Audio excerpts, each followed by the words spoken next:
हाय, मेरा नाम एंजेला है। जब से मैंने होश संभाला था, मुझे हमेशा अपने परिवार की वजह से कोई ना कोई परेशानी होते ही रहती थी। मेरे पेरेंट्स मेरे छोटे भाई साइमन से बहुत प्यार करते थे और बिना किसी ओकेजन के भी उसे बहुत अच्छे अच्छे गिफ्ट्स देते थे, जबकि मुझे हमेशा बेकार की चीजें मिलती थी, even on holidays. But you know what, मेरे पिछले बर्थडे पर एक मिरेकल हुआ।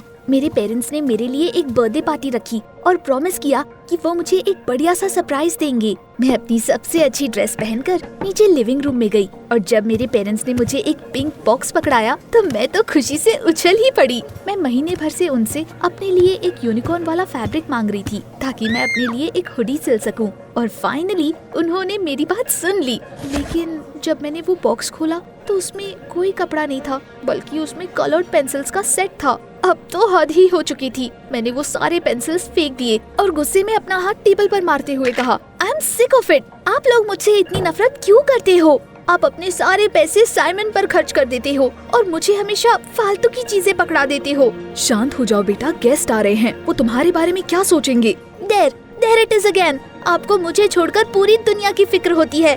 मैं आप लोगों की शक्ल भी नहीं देखना चाहती। मैं भागते हुए अपने रूम में गई और जोर से दरवाजा बंद कर लिया। मैं इतना रो रही थी कि मुझे सांस भी लेने में तकलीफ हो रही थी। मेरे रोने की आवाज कम करने के लिए मेरे पेरेंट्स ने म्यूजिक और लाउड कर दिया। सब लोग मेरे बिना पार्टी में मजे कर रहे थे। लेकिन जल्दी ही मेरे भाई को मेरी याद आ गई। उसने मुझे अपना कंसोल पकड़ाते हुए बोला, हैप्पी बर्थडे एंजी, ये मेरी तरफ से तुम्हारे लिए, प्लीज रोना बंद कर दो। साइमन को मेरे पेरेंट्स ने उसके लास्ट बर्थडे पर वो कंसोल गिफ्ट किया था। मैंने मन ही मन उसे अपने कलर पेंसिल्स के साथ कंपेयर किया और वापस मेरी आंखों में आंसू आ गए। क्यों उसे सब कुछ मिलता था और मुझे कुछ भी नहीं? ये सवाल मुझे पूरी रात सताता रहा। सुबह के टाइम मैंने अपने पेरेंट्स से सीरियसली इस बात के बारे में बात करने का फैसला किया, लेकिन जैसे ही मैंने उनके रूम का दरवाजा नॉक किया, मुझे मेरी मॉम की रोने की आवाज सुनाई दी। वो बेड पर बैठकर रो रही थी और उनके हाथ में एक कागज का टुकड़ा था। वो आंसुओं से गीला हो गया था। मैंने डैड की हैंडराइटिंग पहचान ली। मॉम, क्या हुआ? डैड कहाँ है? लेकिन मैंने उनसे ऐसे रिएक्शन की उम्मीद बिल्कुल भी नहीं की थी। मॉम झट से उठकर खड़ी हो गई और उन्होंने आंसू पोंछते हुए बोला, वो तुम्हारी वजह से चले गए। He got tired of living with such an ungrateful drama queen, you know.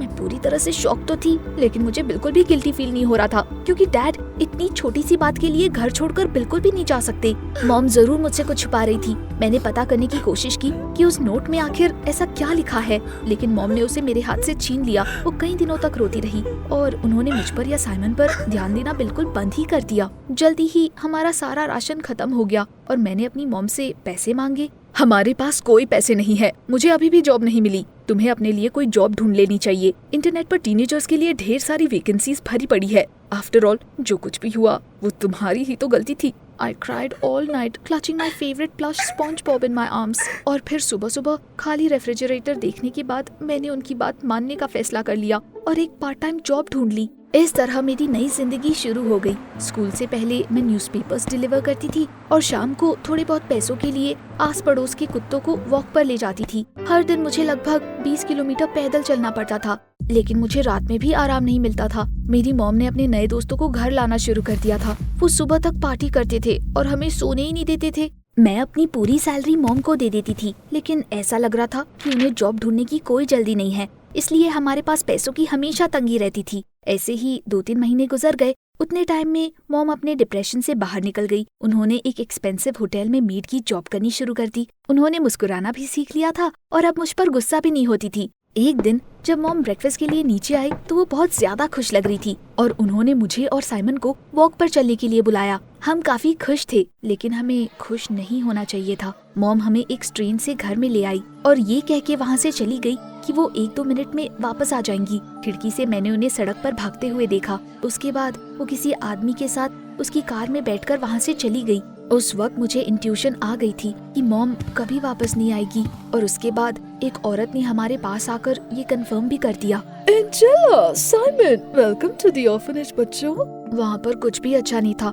मुझे अपनी सिलाई और छोटे से रूम की बहुत याद आती थी। जब मैंने साइमन को ये बात बताई तो उसने अपने बैकपैक से मेरी कुछ चीजें निकालकर मुझे दे दी। मेरा मेकअप, प्राइवेट डायरी और मेरा स्पॉन्ज-बॉब। तुम ये सब अपने साथ क्यों लाए थे? मैंने यहाँ आने से पहले मॉम को फोन पर किसी से बात करते हुए सुना था और मुझे सब समझ आ गया था, इसलिए मैंने तुम्हारी कुछ चीजें पैक कर ली ताकि तुम। तो तुम्हें सब कुछ पता था? और तुमने मुझे बताना जरूरी नहीं समझा। शायद मैं कुछ कर पाती, शायद मैं मॉम को मना पाती, कोई दूसरी जॉब ले लेती या किसी तरह डैड को ढूंढने निकल जाती।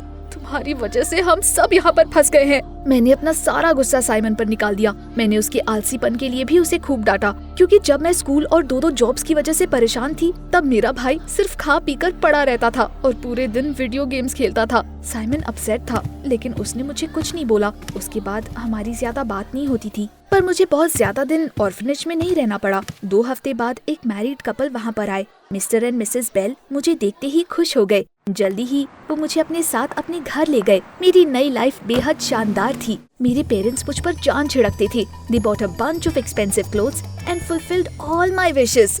फाइनली मैं चैन से डिजाइन और सिलाई कर सकती थी। उन्होंने मुझे इतने सारे फैब्रिक्स लाकर दिए कि मैं उनसे एक सुइंग शॉप खोल सकती थी।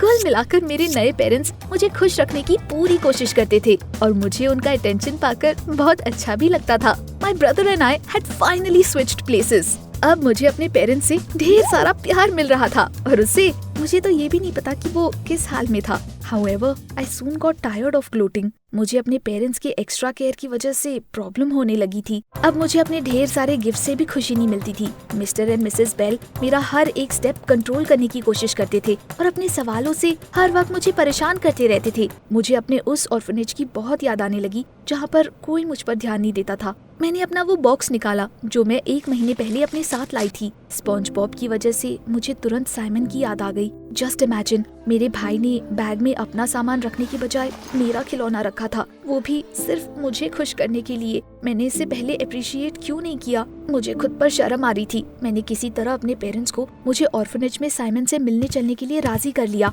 और एक बड़ा सा बॉक्स अपने साथ ले गई जिसमें ढेर सारी अच्छी अच्छी चीजें थी, मिठाइयाँ, खिलौने और कपड़े भी। साइमन गिफ्ट से ज्यादा मुझे देखकर खुश हुआ। वो उन बातों से बिल्कुल भी नाराज नहीं था जो मैंने उसे जाने से पहले कही थी। इतने दिनों तक अलग रहने के बाद हमने कई घंटे बातें की। मैंने उससे वादा किया कि मैं उससे दोबारा मिलने आऊंगी, लेकिन जब मैं उसे दोबारा मिलने गई तो हमारी मुलाकात उतनी अच्छी नहीं गई। मेरे भाई की आंखों के नीचे एक काला सा निशान पड़ा हुआ था और उसने अपने सर पर एक कार्डबोर्ड क्राउन पहना हुआ था। It was usually worn by losers that were being bullied. ये सब तुम्हारे गिफ्ट्स की वजह से हुआ है। दूसरे बच्चों को अच्छा नहीं लगा कि मेरे पास इतनी अच्छी चीजें हैं। अब वो मुझे भिखारियों का राजा के नाम से चिढ़ाते हैं और उन्होंने मेरी सारी चीजें भी ले ली। मुझे अपने भाई के लिए बहुत डर लगने लगा। कौन जाने वो बदमाश गुंडे उसके साथ आगे क्या करते। घर पर मैंने किसी तरह हिम्मत जुटाकर अपने पेरेंट्स से साइमन को ऑर्फनेज से लाने की बात की। हमें दूसरा बच्चा नहीं चाहिए एंजी। आई एम रियली सॉरी, लेकिन उस लड़के को वहीं रहना होगा। उसके बाद मेरी लाइफ एक तरह के टॉर्चर में बदल गई।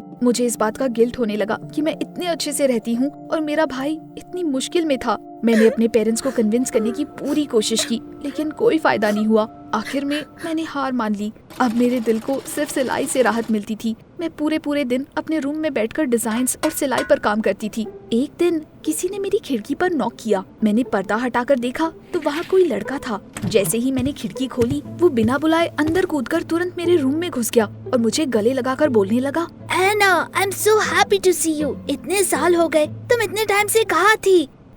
शायद तुम मुझे कोई और समझ रहे हो। मेरा नाम एंजेला है और मुझे यहाँ आए बस थोड़ा ही टाइम हुआ है। उस लड़के को देखकर लग रहा था कि उसे मेरी बात पर यकीन नहीं हुआ और फिर वो रूम से बाहर निकल गया। लेकिन जल्दी ही उसने वापस आकर मुझे एक तस्वीर दिखाई। उसमें 2 बच्चे थे। The boy looked very similar to my new acquaintance and the girl, she was just like me.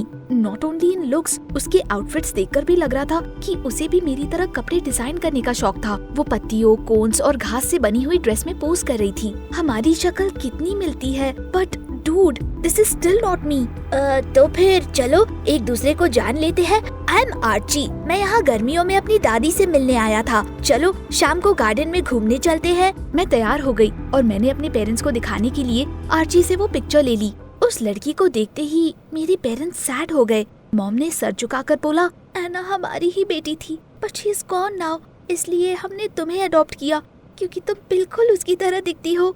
उनकी कहानी सुनकर मेरा दिल पिघल गया और मैंने अपने पेरेंट्स को गले लगा लिया। शाम को वादे के मुताबिक मैं आर्ची से मिलने के लिए गार्डन में गई। उस लड़के ने मुझे उसके लिए एक कूल कॉस्ट्यूम बनाने के लिए बोला, बिल्कुल वैसा ही जैसा उसकी फ्रेंड ने पहन रखा था। मैंने कॉस्ट्यूम के लिए फूल चुनने शुरू कर दिए और इतनी खो गई कि मुझे पता ही नहीं चला कि कब एक बूढ़ी औरत हमारे पास आकर खड़ी हो गई। वो बहुत देर तक मुझे देखती रही और फिर अचानक उन्होंने मुझे गले लगा लिया।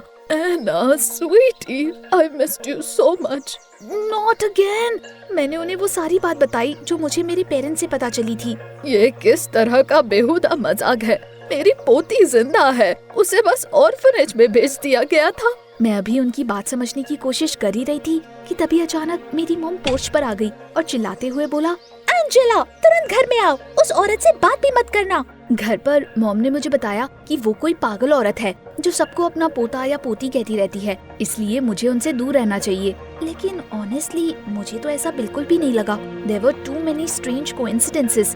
जरूर मिस्टर और मिसेस बेल मुझसे कुछ छुपा रहे थे। अगले दिन जब वो अपने काम पर चले गए तो मैंने इसका पता लगाने का फैसला किया। मैंने क्लू ढूंढने की कोशिश की और इसलिए मैंने अपना पूरा घर छान मारा। कुछ घंटे बाद मुझे एक बॉक्स मिला, उसमें कुछ डॉक्यूमेंट्स थे और एक USB फ्लैश ड्राइव पड़ी हुई थी।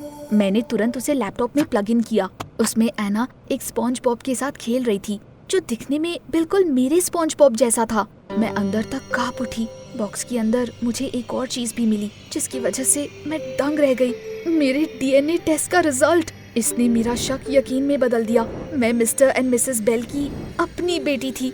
मैं ही वो बेटी थी जिसे कई साल पहले ऑर्फनेज में भेज दिया गया था। उन्होंने बस किसी रीजन से मेरा नाम चेंज कर दिया था। मेरी आंखों में आंसू भर गए। मुझे पहले ही 2 बार छोड़ा जा चुका था, first by my real parents and then by my foster once.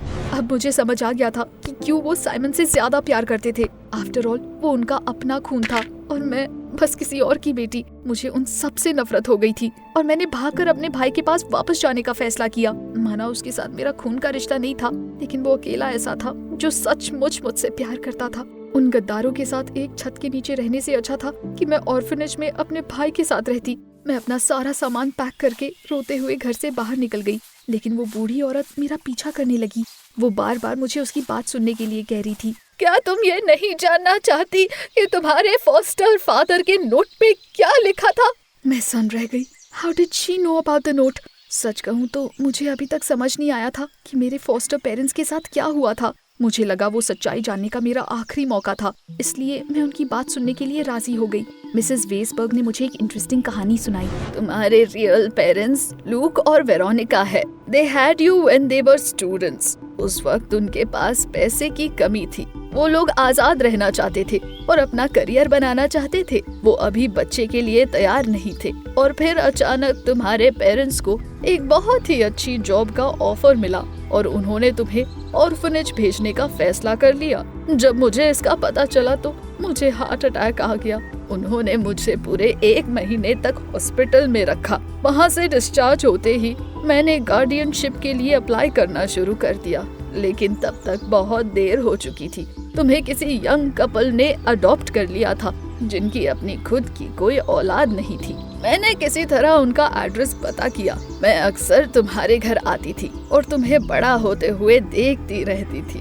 तुम बहुत खुश थी, लेकिन जैसे ही उस घर में दूसरा बच्चा आया सब कुछ बदल गया। तुम अक्सर गार्डन में झूले पर बैठी रोती रहती थी और तुम्हें कोई चुप कराने नहीं आता था। I realized you weren't happy in that house and decided to convince your foster parents to give you to me to raise। वो तुरंत तैयार हो गए।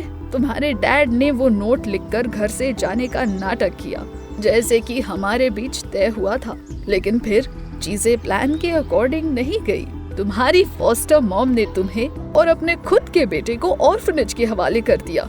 ये तो अच्छा हुआ कि तुम्हारे रियल पेरेंट्स को वक्त रहते ही अकल आ गई। मुझे इस बात की खुशी है कि तुम्हें अपना पूरा परिवार मिल गया और मैं भी इसका हिस्सा बनना चाहती हूँ, लेकिन मैंने सालों से लूक और वेरोनिका से बात ही नहीं की। बस बहुत हुआ। मैं आपके झगड़ों से तंग आ गई हूँ।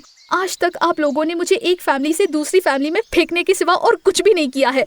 मैं आप लोगों में से किसी के पास वापस नहीं जाना चाहती। मैंने ऑर्फनेज के लिए बस पकड़ी और वहाँ आने के बाद मैंने झूठ बोल दिया कि मेरे पेरेंट्स मुझे पीटते हैं, हर्ट करते हैं और मुझसे नफरत करते हैं ताकि वो मुझे वापस ना भेजे। मेरी बात सुनकर टीचर शॉक्ड रह गई और उन्होंने तुरंत मुझे वापस रख लिया। जैसे ही मुझे साइमन मिला मैंने उसे वो सब कुछ बता दिया जो मुझे दादी ने बताया था। ये सब सुनकर वो ज्यादा अपसेट नहीं हुआ। इतने टाइम में मुझे ऑलरेडी अकेले रहने की आदत पड़ गई है। तुम ही मेरी रियल फैमिली हो। हमने एक दूसरे को गले लगा लिया और वादा किया कि अब हम एक दूसरे से कभी अलग नहीं होंगे। अगर किसी को हमें अपने साथ रखना है तो उसे हम दोनों को ले जाना होगा। हमें ज्यादा देर वेट नहीं करना पड़ा क्योंकि उसी दिन मेरे पेरेंट्स आ गए। पहले तो मैंने उनसे बात करने से इनकार कर दिया, लेकिन वो इतने दुखी लग रहे थे कि फिर मैं तैयार हो गई। आपको कुछ कहने की जरूरत नहीं है, दादी ने पहले ही मुझे सारी सच्चाई बता दी है। मैंने तुम्हें उनसे दूर रहने के लिए कहा था। एंजी बेबी, तमाशा मत खड़ा करो, आओ घर चलो और अपने झूठ के लिए टीचर से माफी मांगो। मैं घर आने को तैयार हो गई, लेकिन सिर्फ एक शर्त पर, if my parents adopted Simon as well and made up with my grandmother. मैं लड़ाई झगड़े से पूरी तरह से तंग आ गई थी और एक नॉर्मल फैमिली चाहती थी। मेरे पेरेंट्स को पता था कि मैं कितनी जिद्दी हूँ, इसलिए वो तुरंत तैयार हो गए। पेपर वर्क पूरा होने में कई महीने लग गए। उतने टाइम तक मैं अपने भाई के साथ थी ताकि अब वो अकेला फील ना करे। हमारी पूरी फैमिली हर दिन हमसे मिलने आती थी। जल्दी ही उन मुलाकातों ने सबको आपस में जोड़ दिया, यहाँ तक कि मॉम और दादी का झगड़ा भी खत्म हो गया। घर वापस आने पर इस टाइम में पहली बार मुझे खुशी का एहसास हुआ। We started everything from scratch, बिना किसी गिले शिकवे के। फाइनली सब कुछ ठीक चल रहा था, लेकिन एक दिन साइमन के पेरेंट्स हमारे दरवाजे पर आ गए। उन्होंने अपनी आंखों में आंसू भरकर उनकी बात सुनने के लिए बोला, बट क्या वो दूसरा मौका डिजर्व करते भी है? आपको क्या लगता है हमें क्या करना चाहिए?